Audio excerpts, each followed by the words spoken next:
15 अगस्त स्वतंत्रता दिवस की बहुत सारी शुभकामनाएं आप सभी देशवासियों को। चंद्रयान 3 के बारे में आपको पता ही होगा, बेसिक डिटेल्स मैंने पहले वाले वीडियो में कवर की हैं। आपने नहीं देखा है तो जाके मेरा वीडियो ज़रूर देखिए। आज का ये वीडियो सिर्फ विक्रम लैंडर और प्रज्ञान रोवर के बारे में होने वाला है।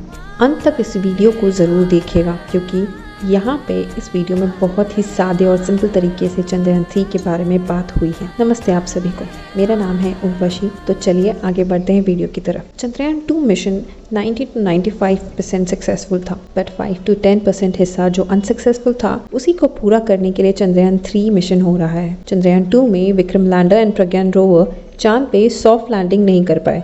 सॉफ्टवेयर ग्लिच के चलते हुए वो चंद्रयान 2 क्रैश हो गया। सॉफ्ट लैंडिंग क्या है ये सॉफ्ट लैंडिंग? सॉफ्ट लैंडिंग मतलब हौले से धीरे से चांद के सरफेस पे उतरना, धीरे से सतह को छूना, ये होता है सॉफ्ट लैंडिंग। इसी चीज को करने में नाकाम रहा Chandrayaan 2। Chandrayaan 3 and Chandrayaan 2 almost same he mission है, बस चंद्रयान 3 में ऑर्बिटर नहीं है बल्कि एक प्रोपल्शन मॉड्यूल का इस्तेमाल हुआ है। 40 to 45 दिन लगते हैं चंद्रयान 3 मिशन को पूरी तरीके से कंप्लीट करने के लिए। लेकिन रशिया का लूना 25 10-12 दिनों में कैसे चांद तक पहुंचने वाला था? इसमें सबसे बड़ी बात आ जाती है बजट की। इसरो को एक लिमिटेड बजट अलॉट होता है और उसी में उन्हें ये मिशन पूरा करना पड़ता है। जहाँ पर देखा जाए तो रशिया के लिए ये केस एप्लीकेबल नहीं है। ज़्यादा पैसे होंगे तो ये मास भी ज़्यादा बढ़ा सकते हैं हम इस मिशन का, यानी कि फ्यूल कैपेसिटी को भी बढ़ा सकते हैं। इसीलिए लूना 25 10 से 12 दिनों में चांद पर आराम से उतर सकता है। लेकिन अफसोस लैंडिंग प्रोसीजर शुरू होते ही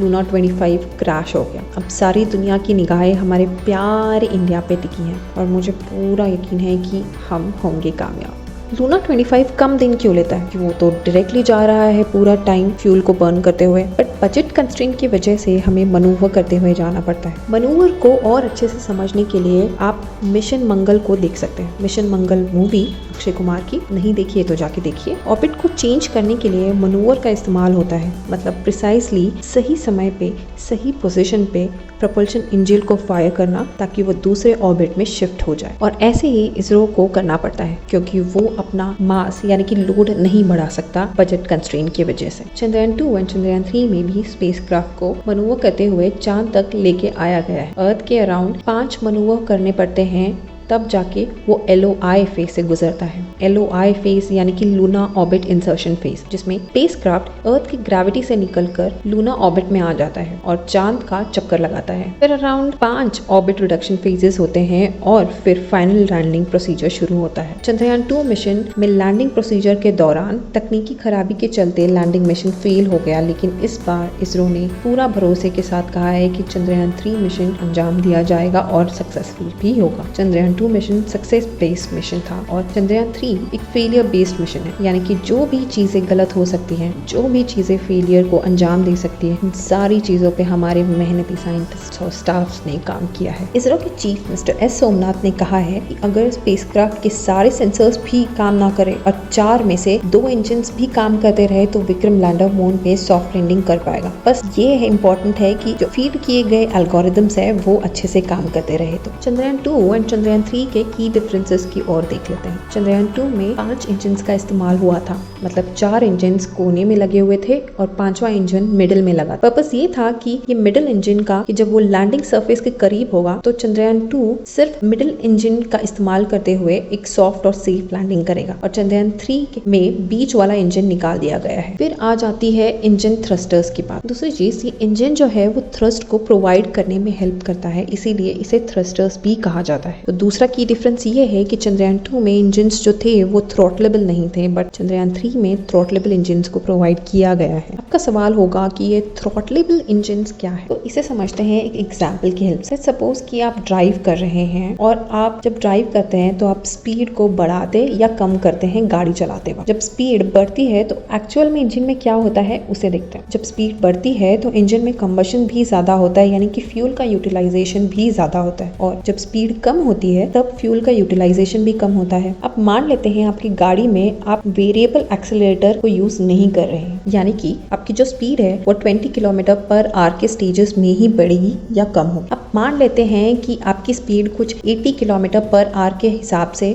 आप चल रहे हैं, आपने सडनली एक स्पीड ब्रेकर को ऑब्जर्व किया, तो आप दो चीजें कर सकते हैं, या तो आप सडन ब्रेक लगा सकते हैं या दूसरी चीज आप अपनी स्पीड को कम कर सकते हैं। लेकिन आपके पास उतना टाइम नहीं है कि आप स्टेजेस में उस स्पीड को कम कर सकें। तो देख लेते हैं कि ये दो सिनारियोस में क्या होता है। जब आप ब्रेक लगाते हैं तो चांसेस है कि आपकी गाड़ी स्किड हो सकती है, क्योंकि आपका स्पीड जो है वो अप टू लिमिट नहीं है कि वो ब्रेक आसानी से लग जाए और आपकी गाड़ी भी हॉल्ट हो जाए। तो दूसरी चीज है कि स्पीड को कम करना, बट जब तक आप स्पीड ब्रेकर तक पहुंचते हैं आपकी स्पीड ऑलरेडी ज्यादा होती है और आपके एक्सीडेंट होने के चांसेस बढ़ जाते हैं। तो यही होता है थ्रॉटलेबल एंड नॉन थ्रॉटलेबल इंजन के बीच का डिफरेंस। थ्रॉटलेबल मतलब हम स्मॉल सेक्शन में स्पीड को वैरी कर सकते हैं, तो चंद्रयान 3 में थ्रॉटलेबल इंजन का इस्तेमाल हुआ है। तीसरा डिफरेंस है लैंडिंग वेलोसिटी, यानी कि लैंडिंग वेलोसिटी चंद्रयान 2 में 2 मीटर पर सेकेंड थी और उसे बढ़ाकर चंद्रयान 3 में 3 मीटर पर सेकेंड कर दी गई है। लैंडिंग एरिया चंद्रयान 2 में 500 मीटर बाय 500 मीटर था, लेकिन चंद्रयान 3 में उसे बढ़ाकर 4 किलोमीटर बाय 2.5 किलोमीटर कर दिया गया है। लैंडिंग लेग्स चंद्रयान 2 के कंपैरिजन में चंद्रयान 3 के लेग्स जो है उसे और ज्यादा मास ऐड किया गया है चंद्रयान 3 के लेग्स में, और उसे रोबस्ट और स्टर्डी बनाया गया है। सोलर पैनल्स के सरफेस एरिया को भी बढ़ाया गया है, यानी कि अराउंड सरफेस में सोलर पैनल्स को फिट किया गया है, ताकि जब लैंडर लैंड हो तो अगर वो सन को अलाइन ना कर रहा हो, यानी कि सन को फेस ना कर रहा हो, तब भी वो पावर जनरेट कर सके। चंद्रयान 3 में ऑर्बिटर नहीं है, सो इसीलिए हमें थोड़ा मास को लेकर रिलैक्सेशन मिल जाता है। इसलिए हमने चंद्रयान 3 में फ्यूल कैरिंग कैपेसिटी को बढ़ाया है as compare to Chandrayaan 2। Technology wise भी एक्स्ट्रा सेंसर्स, कैमरास को ऐड किया है ताकि चंद्रयान 3 जब लैंड कर रहा हो तो हजार्ड और क्रेटर्स को अच्छे से डिटेक्ट करने में उसे आसानी हो। टॉलरेंस लिमिट्स को भी इंक्रीज किया गया है एज कम्पेयर टू चंद्रयान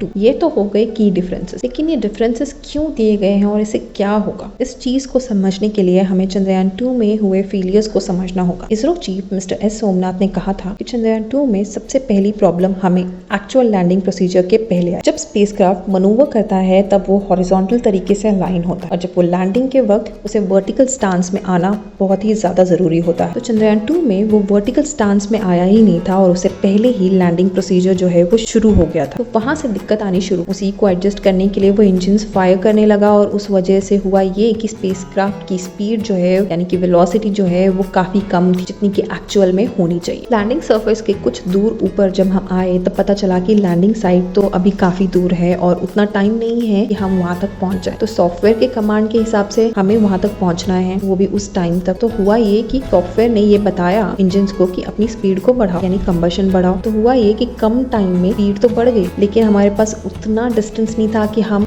आराम से वहां पर हवर करते हुए उसको लैंड कराए, और इसी वजह से चंद्रयान 2 क्रैश हो गया। इस ग्राफ को देखेंगे तो आपको पता चलेगा कि हम इस लाइन को अच्छे से फॉलो तो कर रहे थे, लेकिन यहाँ पे कुछ गड़बड़ी हुई और अर्थ से चंद्रयान 2 का कम्युनिकेशन टूट गया और चंद्रयान 2 क्रैश हो गया। अगर देखा जाए तो चंद्रयान 2 में लैंडर आराम से लैंड हो सकता था अगर वो स्पेसिफिकली लैंडिंग साइट को टारगेट नहीं करता, जहाँ है वहीं उतरता तो शायद चंद्रयान 2 सक्सेसफुल होता। इसी वजह से चंद्रयान 3 में फ्यूल कैपेसिटी को बढ़ाया गया है ताकि लोकेशन या साइट चेंज करना हो या डिस्पर्शन करना हो तो हमारे पास उतना ज्यादा रिलैक्सेशन रहे, हमारे पास उतना ज्यादा फ्यूल रहे कि हम आराम से वन प्लेस से दूसरे प्लेस को ट्रैवल कर सके या फिर अच्छे से लैंडिंग कर पाए। इस बार हमारे पास एक्सपीरियंस है पहले मिशन का, मैपिंग है, टेरेन्स का पता है और ऑर्बिटर भी है कोऑर्डिनेट करने के लिए। इस लैंडिंग या डीबूस्टिंग प्रोसीजर के बारे में तो आप समझ गए होंगे आई होप। चंद्रयान 3 मून के 70 डिग्री ऑफ साउथ पोल पे उतरने वाला है और ये मिशन करीब 1 लूना डे यानी कि 14 अर्थ डेज चलने वाला है, क्योंकि 1 लूना डे बाद 1 लूना नाइट आती है और जिसमें टेम्परेचर इतना ज्यादा ड्रॉप हो जाता है कि वहाँ पे मशीन्स जो है वो काम नहीं कर पाती। 14 डेज तक रोवर एंड लैंडर एक्सपेरिमेंट करते रहेंगे और हमें डेटा भेजते रहेंगे। अब ये डेटा कैसे हेल्प करेगा हमें, वो आप जानना चाहते हैं तो मुझे बताइए। तो दिल थाम के इसरो के चैनल पे लाइव स्ट्रीमिंग जरूर देखना 23 अगस्त शाम 4 बजे से थक तक हो रहा है। चलिए मिलते हैं नेक्स्ट वीडियो में। जय हिंद।